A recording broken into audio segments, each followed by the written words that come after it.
principais tendências que transformam a realidade das pessoas e das empresas. Está no ar o podcast Lab de Tendências, da Casa Firjan.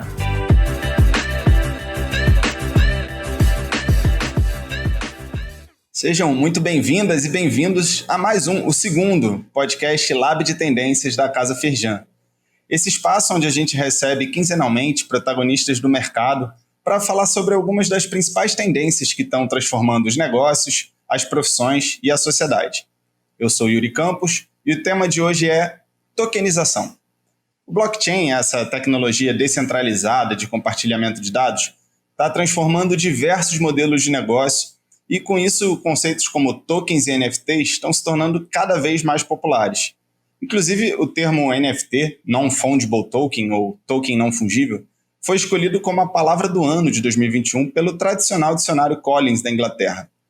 Tokens são a representação digital de algo que existe, uma ideia, um negócio, um bem físico, registrados na blockchain. Já NFTs, os tokens não fungíveis, são como um certificado digital que garante a propriedade única de um ativo, se pautando na lógica da escassez, como uma obra de arte ou um item colecionável, por exemplo. Muito do que se ouve sobre isso está relacionado a obras milionárias vendidas na internet, como os conhecidos macacos entediados, os Bored Apes, comprados aí por milhões de dólares por nomes como Neymar, Justin Bieber, e até empresas também como Adidas, por exemplo. E ainda que exista um conceito por trás dessa propriedade, um sentido de pertencimento, né, de uma comunidade, não é sobre isso que a gente vai explorar hoje, mas sim sobre aplicações práticas da tokenização de ativos através da blockchain e como isso já está transformando diversos setores da indústria. Por exemplo, na área da gestão de resíduos no ano passado, empresas como BASF, Natura, Henkel e Braskem se uniram para criarem tokens que garantem que embalagens e outros produtos recicláveis sejam descartados corretamente e não parem em aterros ou lixões. Tem também startup brasileira tokenizando crédito de carbono, que é o caso da Moss Earth, disponibilizando os tokens inclusive para pessoa física. Os próprios NFTs, para além do hype, estão sendo utilizados pelas principais ligas de esporte do mundo, como a NBA e a NFL, e por grandes festivais de música como Coachella, para venda de ingressos e ativações exclusivas com fãs. Existem projetos no mercado imobiliário, no mercado financeiro e por aí vai. Para dar um panorama geral sobre como que as empresas brasileiras estão utilizando o blockchain para tokenizar ativos e alguns dos potenciais de transformação no mercado que essa tecnologia oferece, a gente vai conversar hoje com o Maurício Magaldi. Ele é pesquisador e mentor de blockchain, head de cripto da consultoria ElevenFS e criador do Block Drops, o primeiro podcast em português de blockchain para negócios. Bom, Maurício, tudo bem? Muito obrigado pela participação aí para bater esse papo com a gente. Eu já começo te pedindo para contextualizar de uma maneira geral para a gente o que são tokens, o que é a tokenização de ativo e como isso tem sido utilizado nas empresas atualmente. E aí, se eu falei alguma bobagem nesse meu textinho introdutório, por favor, fique à vontade para me corrigir também. Obrigado, Yuri. Tudo bom, pessoal? Prazer estar aqui conversando com vocês sobre esse tema. Acho que você explicou bem pra caramba, assim, super conciso. Realmente, os tokens são representações digitais, né, de direitos ou objetos ou coisas, tanto do mundo real quanto do mundo digital, né?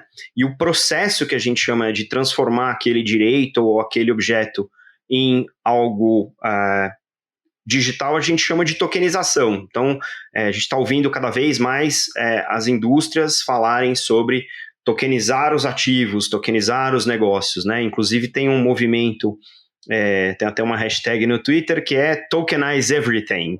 E eu acho engraçado porque, apesar de que quase tudo pode ser tokenizável, nem tudo precisa ser ou deveria ser tokenizável, né? Então, o que a gente está vendo é as indústrias começando a se alinhar ao redor de tokenizar ativos no objetivo não só de transformar isso em digital, mas transformar a eficiência dessas indústrias de maneira, né, realmente substancial. Então, se você pegar, por exemplo, na indústria do comércio internacional, já é possível você associar um container desses grandes que a gente vê em caminhões e navios, né, a a gente chama de gêmeo digital, né, que é um token numa blockchain, e esse token ele vai refletindo os diferentes estados daquele container, se ele foi agendado, se ele está aberto, se ele está carregado, se ele foi lacrado, geograficamente acompanhando, né, junto com o GPS, aonde no mundo esse container, por onde que ele está passando, em que aduana que ele foi, que país que ele entrou, qual que é o navio, e isso gera uma quantidade de dados, né, disponíveis para o corredor de exportação muito maior do que está disponível no papel. E aí você consegue ter um rastreamento praticamente em tempo real e tomar decisões, né, inteligentes em tempo real com os dados associados àquele, entre aspas, gêmeo digital. Então, as indústrias em si estão começando a se transformar, né, vamos dizer, nessa arquitetura distribuída, digitalizada, onde os dados estão visíveis e as identidades digitais, né, desses objetos estão registradas em blockchains, que transforma tudo, né, em mais rastreável, mais transparente e, por consequência, com os dados todos disponíveis, as indústrias podem ser mais eficientes, né? Então esse é um exemplo, a gente já chama aí de um exemplo clássico, né, do uso das blockchains, dos tokens, enfim. Então esse é um caso. Num outro caso, o mercado financeiro está começando a descobrir que os processos que existiam para você registrar, por exemplo, cota de fundo, né, que é uma representação de uma fração de um fundo, pode ser feito através de tokens, né? Nesse caso dos fundos, você pode ter eles como tokens fungíveis, ou seja, eles são intercambiáveis, a minha uma cota é igual à sua uma cota, mas você também pode ter representações não fungíveis se aquilo tiver algum tipo de produto ou serviço associado, né? Você citou o Bored Apes, né? O Bored Apes ele é visto como uma figurinha, né? O pessoal que coleciona JPEG, né? Uhum. Mas o que tem de legal no Bored Apes, nos NFTs do Bored Apes?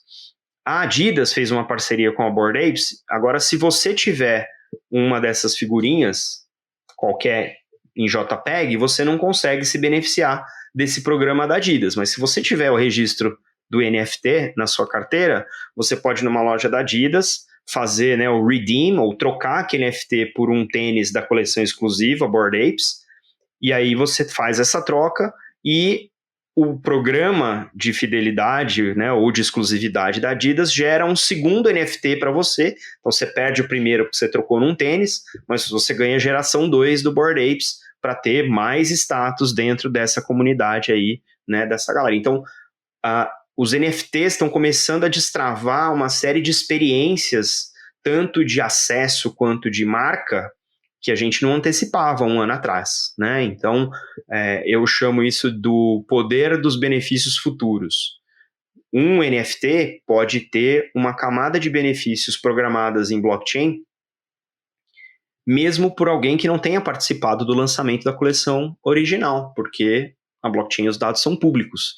Então, eu posso criar um programa de fidelidade, por exemplo, ou de atratividade na minha marca e trazer os donos dos Bored Apes, porque eu consigo validar que aqueles NFTs pertencem realmente àquelas pessoas, aquelas carteiras que eu estou querendo atrair para o meu produto, para o meu serviço, para o meu evento, para a minha experiência. Então, a gente começa a ter desdobramentos muito reais, né? A lógica da comunidade, né? Exatamente, que são basicamente comunidades digitais. Então, esses são alguns dos modelos de negócio que a gente está começando a elicitar com toda essa tecnologia.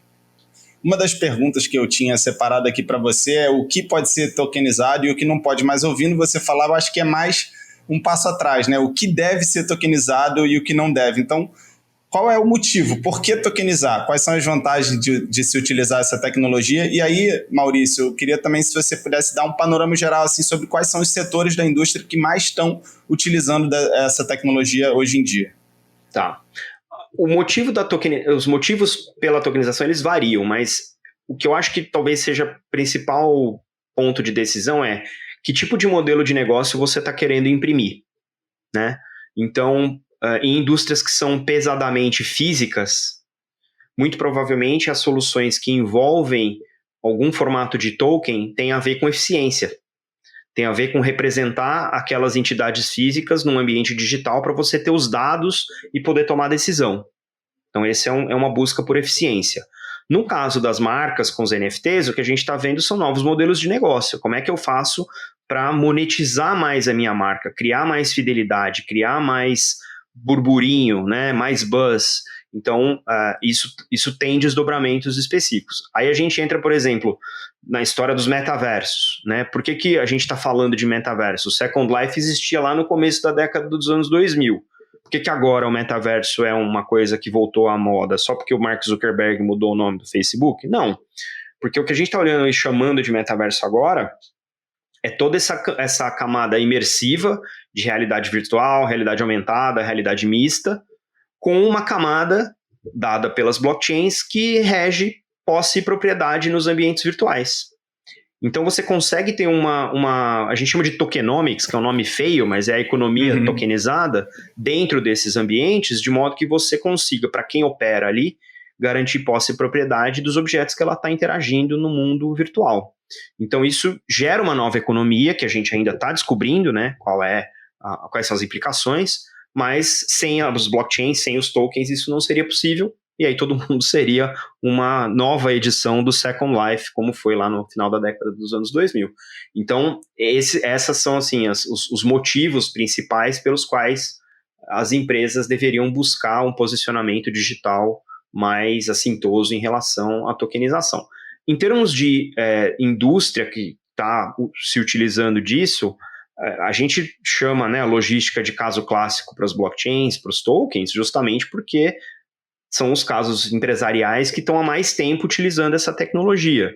Depois vem o mercado financeiro, obviamente, quando a gente fala, por exemplo, de trade finance, né, que é as finanças do comércio internacional, então isso também tem muito papel, muita ineficiência e também está sendo tokenizado. Recebíveis, do Brasil tem uma onda muito grande, tem várias startups surgindo, fazendo tokenização de recebíveis, de consórcio, inclusive de passe de jogadores, né? Você consegue tokenizar isso e fazer com que o investimento no jogador seja feito pelos fãs, né? A gente está vendo um movimento lá fora, especialmente dos NFTs de música, que invertem a lógica dos royalties.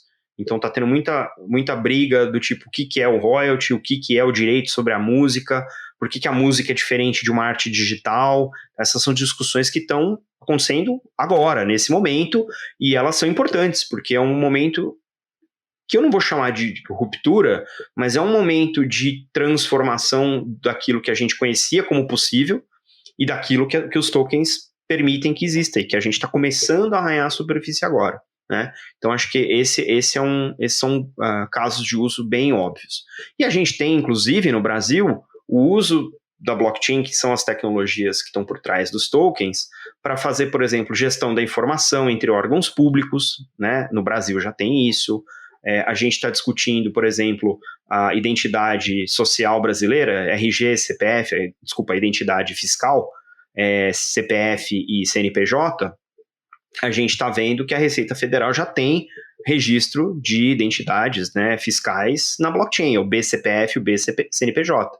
Então, pouco a pouco, a gente está levando aquilo que era bem fundamental para o funcionamento das indústrias para dentro do ambiente tokenizado, né? E aí, a gente, especialmente quando a gente fala do potencial de usar token nessas indústrias, é porque os tokens, eles existem nas blockchains, você consegue associar uma programabilidade desses tokens para determinadas condições de negócio, inclusive associando partidas e contrapartidas financeiras conforme esse token vai mudando de estado nos processos reais, mas sendo registrado na blockchain. Aí a gente entra numa seara que a gente chama de dinheiro programável. Né? Eu consigo ter um ativo registrado na blockchain, seja ele uma correspondência física ou diretamente digital, que é autoliquidante. E aí você passa até a simplificar o processo entre indústrias, né? Você está falando de logística com indústria financeira, indústria de pagamentos. Você começa a desintermediar uma série de potenciais intermediários, né? Simplificando o fluxo e, obviamente, barateando, né, toda essa esteira de processos que a indústria demanda, né? Esses fan tokens de time, né, que você falou, acho que é bem legal também usar como exemplo, porque já é uma coisa prática, né? Até no ano passado teve uma das maiores negociações do futebol mundial, né, com a contratação do Messi pelo Paris Saint-Germain, que foi parte do pagamento dele foi através justamente dos tokens do PSG, e aí a partir desses tokens os torcedores tinham direito a determinados benefícios, como escolhas acho que se não me engano, do terceiro uniforme, enfim, tem algumas contrapartidas que se dá a partir da posse desse token, né, por parte dos fãs. Legal. E aí, bom, voltando aqui um pouquinho sobre o exemplo que eu citei no início do consórcio que a Natura criou com a BASF, a Braskem, assim, eu queria entender como é que se faz a gestão desses tokens, porque eles criaram esses tokens aí, né, eu acho que talvez um dos casos mais práticos que quando a gente fala de indústria é na gestão de resíduo, me corrija se eu estiver errado.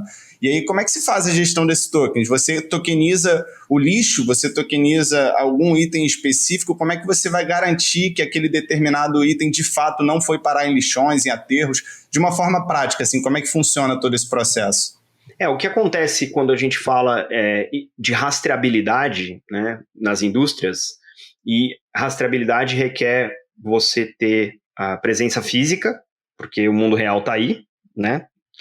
E essa presença física precisa ser registrada de alguma maneira no ambiente digital. Então, quando a gente fala de rastreabilidade, os processos que existem, eles continuam existindo, porque as coisas físicas do mundo real continuam existindo, mas você tem sempre o registro daquele passo do processo num dispositivo que fala com uma blockchain. Então, se eu fui lá e tirei um lixo tóxico de algum lugar, eu tenho que dar uma entrada nisso em algum sistema, esse sistema vai lá e registra na blockchain. Mesma coisa nos próximos passos dessa cadeia, né, nesse processo. O que a blockchain faz por trás dessa cena uma vez que eu coloquei a informação na blockchain, ela fica acessível para os demais participantes. Então, não só eu tenho toda a trilha de auditoria do que aconteceu, quando aconteceu, por que aconteceu, quem foi que fez, etc., visível para todo mundo, mas a partir do momento que essa informação está disponível na blockchain para todo o resto da cadeia, eu posso tomar decisões e antecipar essas decisões conforme essa informação fica disponível. Né? Então, você tem a questão da rastreabilidade, que é uma coisa que a gente olha para trás, né, no tempo, então o que aconteceu está ali todo registrado e transparente, mas quando você pensa em eficiência de processo, você pensa também em antecipar essas coisas. Né? Então, vou dar um outro exemplo que não tem a ver com essa cadeia específica, mas tem a ver, por exemplo, com rastreabilidade de alimento perecível. Legal. Por exemplo. Uhum. Então, vamos pensar o seguinte, eu tenho um caminhão refrigerado, né? Esse caminhão hoje em dia ele chega na doca do mercado, aí o pessoal da logística abre, faz a inspeção, retira aquilo que está comprado, dá baixa na nota e entra para o estoque. Esse é o processo tradicional. Quando a gente fala de colocar essas informações, né, rastreá-las numa blockchain, o que a gente faz? A gente pega a informação do caminhão em trânsito, ou seja, tem uma informação geoespacial ali, GPS, e pega a temperatura daquele caminhão. Essa temperatura e essa posição podem estar registradas nessa blockchain e toda a cadeia subsequente vai ver, porque é transparente, né? Tá disponível. E se por um acaso a temperatura desse caminhão passa de um limiar superior, ou seja, sei lá, eu precisaria estar até 4 graus, eu fui para 8. A eficiência está em você impedir que esse caminhão chegue na doca, o pessoal abra e veja a caixa lá de papelão toda molhada, porque derreteu o produto, então ele não está em condição de ser comercializado. Só que a hora que isso é feito sem a blockchain, você já abriu o caminhão, ele já chegou, você já ocupou o lugar na doca, você já deu entrada no caminhão no pátio, você abriu o caminhão. Todos esses processos aconteceram e você não checou se a coisa tinha derretido ou não. Com a blockchain, o caminhão nem chega, porque você já avisou que está a 8 graus, todo mundo que está ali na frente da cadeia já viu que está a 8 graus, e o que você pode fazer, mesmo sem o próprio motorista saber, é redirecionar no GPS do caminhão para ele voltar para o despacho e já disparar um outro caminhão que vai com a temperatura correta. Olha o tanto que você economizou de tempo, de gasolina, das pessoas, até de gestão de expectativas. Né? Toda essa logística fica facilitada porque você tem um dado apenas, que é o dado de temperatura, disponível para todo mundo poder tomar suas decisões. mesmo que a pessoa, né, a empresa que está mandando o caminhão não resolva esse problema, você que está recebendo pode, na hora que o caminhão bater na porta, você olha para o registro que está na blockchain e fala assim, nem entra, pode voltar que eu não vou te descarregar porque a sua temperatura passou do limiar. Então, você começa a ter um grau de transparência dos processos a nível de indústria que, sem esse tipo de infraestrutura de dados distribuída, você não consegue. E, Maurício, nas suas pesquisas e entrevistas do podcast, acho que o podcast já tem 2 anos que você comentou, né? Então, você entrevistou grandes protagonistas aí do blockchain, do mercado. Qual foi a coisa mais inusitada ou inovadora que você já viu sendo tokenizada? Rapaz, eu acho que talvez não seja inusitada, mas é uma coisa que colocou a tokenização num ângulo que talvez eu mesmo não tivesse antecipado, foi o pessoal da Invert. A Invert é um projeto de tokenização da floresta amazônica. Eu ouvi esse episódio. Eu gostei tanto que eu já tive 2 pessoas da Invert lá no programa, no Block Talks. Eu falei, se o Andrés Bilbao, que é o fundador, vier falar, ele pode pedir a música no Fantástico.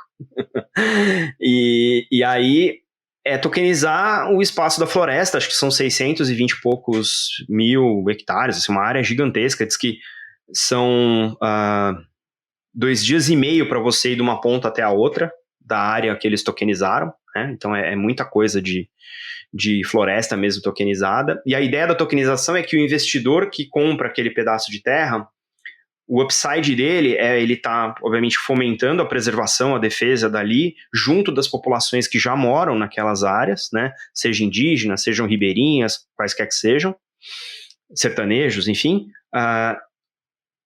E o upside, né, a contrapartida para o investidor é o crédito de biodiversidade, de água e de carbono que aquela área que ele tokenizou e comprou tem. Então você começa a ter uma contrapartida de benefício que vai além da grana, vai além do dinheiro, né? Vai do ponto de vista de você conseguir viabilizar, né, a preservação de um pedaço da floresta e ter como retorno algo que é a preservação da própria vida, né? A água é um recurso natural renovável, mas está ameaçado, né? A própria floresta, do ponto de vista de biomassa, está ameaçada. Biodiversidade, a gente mede super pouco, é super importante, né? Então, eu acho que essa iniciativa da Invert é uma coisa realmente muito, eu não vou dizer inusitada, mas é uma provocação muito séria, né, em relação ao que a gente precisa observar do que está acontecendo no mundo real, mas resolver isso através de um dispositivo digital, né? Então, acho que talvez esse tenha sido assim, o exemplo de uso do blockchain para o bem, né, de um jeito da tokenização do bem, assim, mais óbvio e também mais drástico. Então, acho que esse é um caso que eu tenho acompanhado bem de perto. E aí a gente entra numa outra seara dos tokens, né? Se você for pensar no que está acontecendo no mercado de cripto nesse momento, basicamente é o surgimento das DAOs, né? DAOs, as Decentralized Autonomous Organizations, ou as organizações autônomas descentralizadas, distribuídas, né? O que a gente está vendo é pessoas do mundo inteiro se organizando digitalmente para suportar, né, para apoiar causas que elas acreditam, ou projetos que elas acreditam. Isso é feito com a emissão de NFTs, as pessoas compram esse NFT como se fosse uma parte do acesso a essa DAO. As DAOs têm uma tesouraria baseada em todo esse levantamento de grana que é feito no lançamento dos NFTs, e aí a organização vota o que é feito com aquele dinheiro, que projetos vão ser suportados, que tipo de governança, né, a DAO tem que ter. A gente viu um caso bastante curioso, que foi a organização da DAO Constitution DAO, que foi um grupo de pessoas que se reuniu, juntou 44 milhões de dólares para comprar uma das últimas cópias à venda da Constituição dos Estados Unidos, né? Eu vi, sensacional. Então, assim, é esquisito, porque no final das contas, assim, em uma questão de 5 dias, eles juntaram 40 e tantos milhões de dólares e não conseguiram comprar, porque aí vem o outro lado, né, de você ter uma base de dados pública todo mundo sabia que tinha... O CEO de alguma empresa bateu o lance, Exato, né? um presidente de um fundo de hedge falar, eu vou pagar $1.000, $1 milhão a mais e vou comprar, e vocês não vão comprar. E aí, tudo isso é um aprendizado, né? A gente tá numa fase da indústria de tokenização, de blockchain, de cripto, Web3, que é tudo muito experimental, né? Sim. E é interessante que, até por isso, por ser uma indústria baseada em open source, né, em programa de código aberto, a velocidade com que a inovação acontece é muito maior do que a velocidade com que a adoção acontece. Então a gente está vendo um sem número de coisas sendo inventadas e testadas e experimentadas, mas que não tem adoção massiva, porque tem muito mais coisa sendo inventada do que coisa sendo consumida. Então é um momento super único assim na indústria, né? E que eu acho que agora a gente vai começar a ver uma certa convergência, né? A gente está num momento de ultradivergência, né? Porque tudo é possível criar, tudo é possível programar, mas o que faz sentido? Né? De novo, que problemas estamos resolvendo? Que modelos de negócio estamos inaugurando?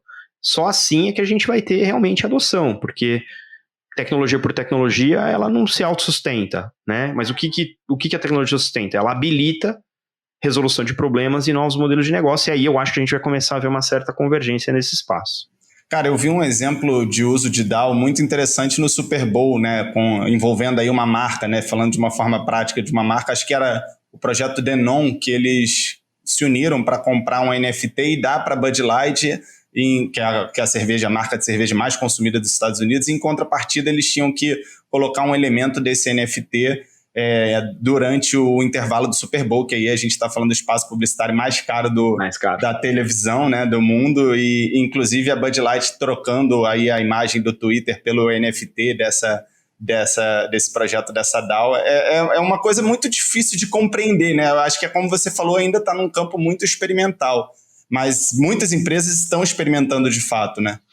Tem uma DAO em andamento agora que está se organizando para juntar $4 bilhões e comprar o Denver Broncos, o time de futebol americano, e aí vai gerenciar o time baseado, né, nas eleições, nas escolhas da DAO. Vai dar certo? Não sabe. Imagina se uma DAO dessa compra o Denver Broncos e ganha o Super Bowl no ano seguinte. O que isso significa do ponto de vista de governança, né? Quais são as lições que a gente tira disso? Então, acho que são fenômenos interessantes, e é por isso que eu continuo fazendo podcast, porque tem mais notícia na semana do que eu consigo estudar, né? Então, é um momento bastante interessante, e aí a gente também tem que entender, e isso para as empresas eu acho que é importante ter isso em mente, né? Que os arcabouços regulatórios, legislativos e jurídicos, eles já existem. O que a gente está vendo agora é como é que a tecnologia habilita novos modelos, ou modelos mais eficientes, só que sob o mesmo arcabouço jurídico, legal, fiscal, etc. Então, importante dessa experimentação é também ver como é que o mundo real se adequa, acata, né, essa transformação, essa digitalização dos ativos, né, dos direitos e das propriedades, num mundo em que a velocidade com que as inovações acontecem é muito maior do que a legislação consegue acompanhar, né? Então é importante também, por isso que eu falo que nesse mundo da inovação, especialmente no mundo, né, das blockchains, da Web3, cripto, etc., é importante você ter um bom advogado que entenda de tecnologia, né, para acompanhar, e existem no Brasil excelentes advogados nesse espaço, porque tem um monte de pergunta não respondida, né, e que precisa ser feita, né? Se você não tem uma resposta, não te isenta de ter que fazer a pergunta, né? Então, isso é importante. Maurício, a gente está encaminhando agora, então, para o final. Eu queria fazer uma pergunta prática aqui, assim, e rápida também, simples. Qual a diferença entre token, NFT e criptoativo? Toda criptomoeda é um token, né? Não, toda criptomoeda não é um token. Então, vamos tentar trabalhar um pouquinho na taxonomia, e eu vou usar de base a taxonomia da rede Ethereum, que é a mais tradicional, tá?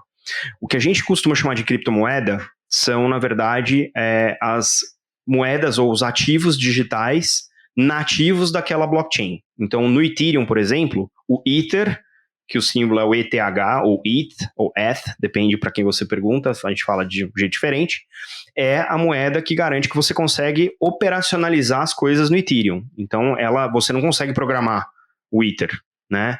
Da mesma maneira que você não consegue programar, por exemplo, o Bitcoin, né? O Bitcoin é a moeda nativa da rede Bitcoin. O Ether é a moeda nativa da rede Ethereum, a Sol é a moeda nativa da rede Solana e assim sucessivamente.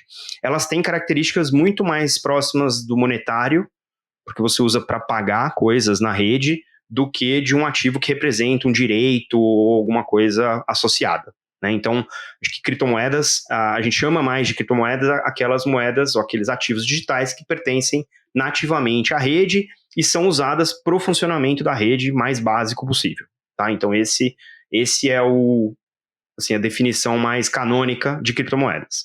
Aí você tem, numa camada superior a isso, você tem os tokens. Os tokens, como a gente falou e você bem explicou no começo, são representações digitais de algumas coisas. E aí, especialmente na rede Ethereum, a gente tem 2 tipos de tokens que podem ser programados.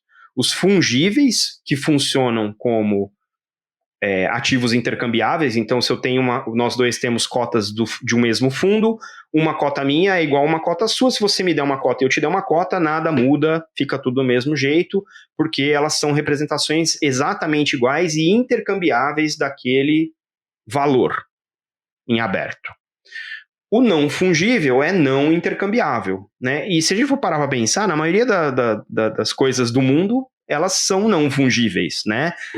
Você tem um par de sapato e um cachorro, são coisas não fungíveis. Você não consegue trocar um sapato num cachorro e usar o cachorro, nem andar, né, levar o sapato para passear. Então, elas são coisas não fungíveis. E aí, no mundo digital, por conta, né, das características de infraestrutura das blockchains, a gente consegue ter esses objetos que são inequivocamente únicos dentro da blockchain, né? E que você pode usar, por exemplo, para gerar escassez, né? Então, se você tem um NFT que é 1 de 1, ele é único no mundo. Se você tem um NFT que é 1 de 10 mil, ele está 1 entre 10 mil, que é o caso das coleções lá dos CryptoPunks, dos Bored Apes, né? Então, você tem essas distinções. Então, você tem o token não fungível, que é um token que representa algo único, tem uma unicidade dentro da blockchain. Você tem os fungíveis, que funcionam como frações de ativos dos mais variados tipos, e você tem as criptomoedas, que são as ativos digitais que são nativos das blockchains e que usualmente são utilizados para pagar pelos serviços que as blockchains fazem, né, de processar a transação, de segurança, de garantir, né, a resiliência da rede. Então, esse seria, vamos dizer, a taxonomia mais básica dos ativos digitais. Boa, acho que ficou bem claro. Então, agora sim, né, encaminhando para o final, eu queria estrear um bloco novo aqui do podcast com você, que eu estou chamando de bloco de olho nos sinais. Uma das técnicas em estudos de futuro é o reconhecimento dos sinais de mudança, né? E a categorização a partir daí entre sinais fracos, que são aqueles com baixo impacto no presente, possíveis desdobramentos num horizonte de tempo mais longo, e sinais fortes, que já possuem um alto impacto no presente e desdobramentos em um horizonte de tempo mais curto. Isso pode ser feito, por exemplo, a partir de notícias, olhando para as notícias e entendendo o contexto por trás delas. Então, eu vou falar 3 notícias aqui, e eu queria a sua opinião. Se na sua opinião elas configuram de fato um sinal de mudança, e aí se sim, se você acha que são sinais fracos ou fortes e por quê. Pode ser? Vamos lá? Vamos lá. Beleza, a primeira notícia é a seguinte: Paris Hilton, a socialite famosa, vende pintura digital de seu gato em NFT por $17 mil. É um sinal. É um sinal de que o Bezerra da Silva estava certo, né? Todo dia de manhã sai um trouxa de casa e um malandro, se eles se encontram, dá negócio. Então, acho que esse é um sinal. Perfeito. Segunda notícia, Bolsa de Valores Nasdaq se une à empresa de tokens de ações em blockchain. Isso aí a gente até falou por alto também ao longo da nossa conversa. Isso é um sinal forte, porque esse é um caso clássico da tecnologia gerando eficiência numa indústria que já existe. Então, assim, não é um sinal de futuro, isso é uma coisa que está acontecendo gradualmente e a gente vai ver mais exemplos disso conforme isso fosse consolidando como soluções de eficiência e até de habilitação de novos modelos de negócio. E você acha que a longo prazo todas as ações negociadas na Bolsa de Valores vão ser tokens? Sim, existe uma grande chance, porque a a fluidez com que isso permite que os negócios aconteçam, né, é muito, muito grande. E aí a gente entra num ambiente que a gente chama de finanças descentralizadas, né, as DeFi. Eu acho que isso tem muito caminho, e a indústria financeira é uma que está sempre buscando por eficiência, então acho que não me estranha, né, isso se encaminhar para um padrão, né, de tokenização para isso também. Para tranquilizar um pouco o nosso ouvinte, a gente vai ter episódios aí ao longo da nossa temporada, da nossa jornada juntos, sobre DAOs, sobre DeFi, todos esses conceitos que a gente está jogando aqui, né, que muitas vezes fica um pouco complexo, a gente vai falar muito disso ainda, porque de fato tem muitos desdobramentos. Só uma perguntinha ainda sobre isso, você acha que a gente ainda não chegou nessa parte, né, de facilidade da tokenização das ações, por exemplo, que é o caso que a gente está citando aqui? Por quê? Por que não tem essa escalabilidade ainda? É dificuldade da rede? É que falta desenvolvimento ainda da rede? É caro? Ainda é um pouco lento? Como é que é? O que impede da gente já estar nesse lugar? Regulação. Mais do que a tecnologia, né? Eu acho que não é porque as tecnologias permitem que o mundo real acata. O mundo real é mais lento, né, do que a tecnologia para se movimentar. Então, eu acho que a gente conseguindo arcabouços específicos para acomodar ativos digitais ou digitalização de ativos tradicionais, eu acho que a gente vai ver um grau de aceitação, né, maior e mais amplo, porque as eficiências são muito difíceis de ignorar. Terceira notícia. Idosa de 82 anos usa NFT para comprar 20% de apartamento no Rio Grande do Sul. Eu inclusive reportei essa notícia no Block Drops também. Eu acho que é uma tendência, especialmente porque a gente está começando a ver uma maior preocupação na Web3 de resolver a experiência do usuário, né, a UX. Hoje, se você tentar usar qualquer coisa em cripto, você vai ver que é um tropeço atrás do outro, vai acontecer um negócio que você não sabe o que é, você não entendeu. Então, o fato da gente conseguir aproximar, né, as gerações mais avançadas do mundo digital significa que a gente está trabalhando na direção correta, que é destravar o UX para trazer mais gente para dentro da economia digital. E isso é uma tendência muito forte, até porque se a gente não resolver isso, a Web3 não vai cumprir a sua promessa, né, de adoção massiva. Então, acho que isso é uma responsabilidade de quem está construindo essa nova economia digital. Boa, é um sinal forte, então, que você acha? Muito forte. Legal. Bom, agora então, indo de fato para o final, nosso momento Dica de Ouro,